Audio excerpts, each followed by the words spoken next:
In a moment, we will step back in time to witness the sinking of the most famous ship in history, the Titanic.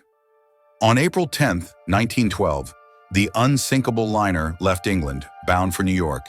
It was the largest, most luxurious ship ever built, a floating palace carrying both wealthy travelers and hopeful immigrants chasing a new life in America.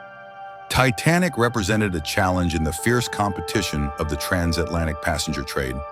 While rival companies focused on speed, White Star Line chose another path: size, luxury, and comfort. With 14,000 workers, they built a giant unlike anything the world had seen. The Titanic was so massive that when she was launched, 200,000 people gathered to watch. Her anchors alone weighed 15 tons, and her interiors were filled with the finest furniture and decorations of the age. But on the night of April 14, 1912, everything changed. At 11:40 p.m., lookouts spotted a dark shape ahead, a massive iceberg. The warning bell rang, the wheel turned hard to starboard, but the maneuver came too late.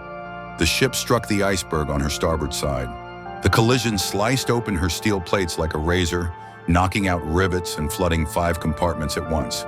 Titanic was doomed. Captain Edward Smith and the ship's designer, Thomas Andrews, quickly realized the truth. Nothing could save her. Water poured in at a rate of 400 tons per minute. The great ship would not last the night.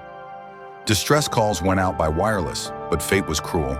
The closest ship, the Californian, only 20 miles away, never responded. Its operator had turned off the radio. The Carpathia answered, but she was over 4 hours away, too far to save those trapped on board. On deck, lifeboats were lowered. Women and children first was the order. But with only enough space for half of those on board, panic and despair soon followed.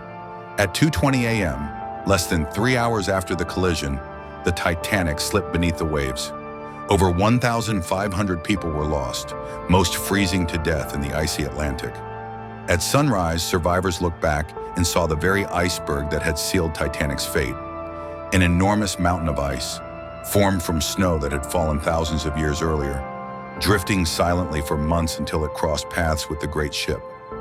Decades later, the wreck was finally discovered. Images of the torn hull and scattered remains revealed the true violence of that night. Experiments showed how cold water alone could kill within minutes, and how a simple chain of human errors had led to one of the greatest maritime disasters in history. The Titanic was more than just a ship. It was a symbol of human ambition, of pride, and of tragedy. And though over a century has passed, the echoes of that night still haunt us today. In the next part, we'll dive deeper into the wreck itself, uncovering the scars left by the iceberg and the haunting images from Titanic's final resting place. Make sure to like this video and subscribe so you don't miss it.